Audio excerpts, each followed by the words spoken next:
tree. Yeah. Millions of trees or Christmas trees are sold every year, and some of them you try to keep them green, right? And they seem to fade so quickly. So Shirley Bovshow is here, and she's going to help us keep our tree green up into the. Before we get into that, though, I have to tell everybody about this. Just listen up one more time. A little.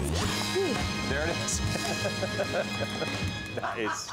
Yeah. That could only mean one thing. Time to tell you about our home and family dream bathroom makeover sweepstakes. We're telling you again because time is running out, and one lucky viewer could end up getting a brand new bathroom built by the Carey brothers themselves. So go somewhere in America, anywhere, and it could be your house. It's easy to enter. All you have to do is go to hallmarkchannel.com/home and family. You can enter once each and every day up until December 13th, and then the contest. Really?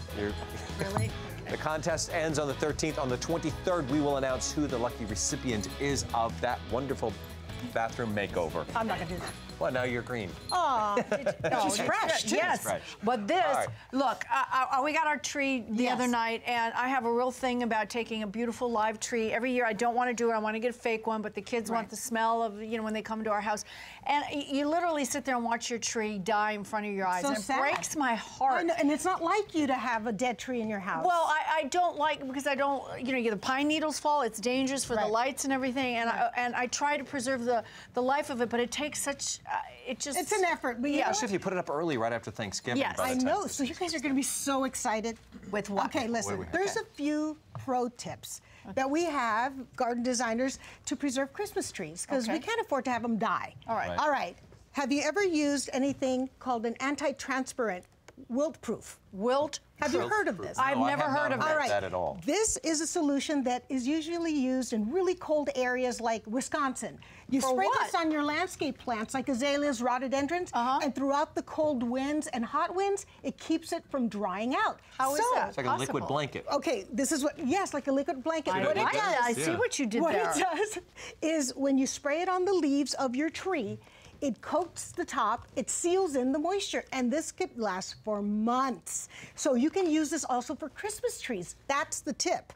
And we did a tape earlier today to show you how I was able to do that for this tree. All right. There we go.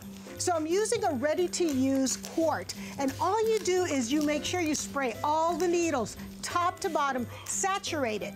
And then you're going to want to let it dry for a couple of hours before you bring your tree into the house. Okay, but so here it is. You suggest you do it outside. Do it always. Why is it important to do it outside? Well, because this is made from an organic material. It's resin from a pine tree. And so if it gets on your floor, you're going to have to clean it up with some type of solution. So you don't want that. Make sure that it dries outdoors. Let it dry. Yes, Spray, let it dry. Yeah, so this is going to seal in the freshness. And to me, I'm excited about that. And so you're going to go home with this. So you're the big winner. Thank you. But I already put my tree up, so you said I can't go. Okay. Well, I'm sorry. All right, so what can we do about the trunk? Any preparation for that? Here's some tips for when you go to your Christmas tree lot. Make sure that they cut an inch off the bottom stub. The reason for this is right now when you just pick out a tree, it's already coated over. The tree preserves itself with resin. And so once that resin hardens on the bottom of the stub, it doesn't drop any water. So first thing, cut an inch off. Then you can score the bottom. You see here, we've scored the bottom with an X, and that's making holes so water can be drawn in. And third of all, what is the third? I don't remember my third. Can you use a drill to put little holes in it? Yeah, you can use a drill, you can use a hammer, and then the most important thing is once that's done, take it home and within the hour, put it in water. Because after an hour, the sap will start to form and it'll start sealing it again. Oh my goodness. Well, how often should we water the tree? I'm always going down and going underneath the tree. I break some bulbs. I try to feel. I get needles all over myself. All right, Christina, may I have this lovely... I love this. I'm going to give it back to you. Okay, I love this thing. I came up with this little Christmas tree watering stick because, like you said, who wants to bend down, lift up things? Nobody does it, so you don't water your tree often enough.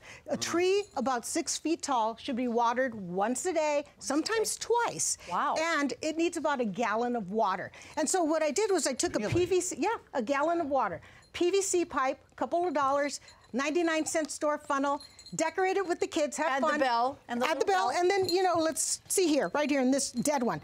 All you have to do, just push it in there, add water.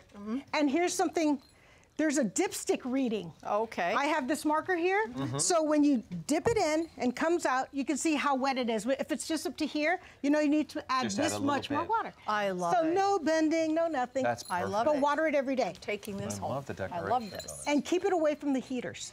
Oh, yeah. That's gonna kill it. Oh, yes. Yeah. Right, water and away from Great the heaters. information on preserving our Christmas tree. And if you would like more of Shirley's Christmas tree tips, you can visit our website at hallmarkchannel.com/home and family and Shirley's site, which is EdenMakers.com.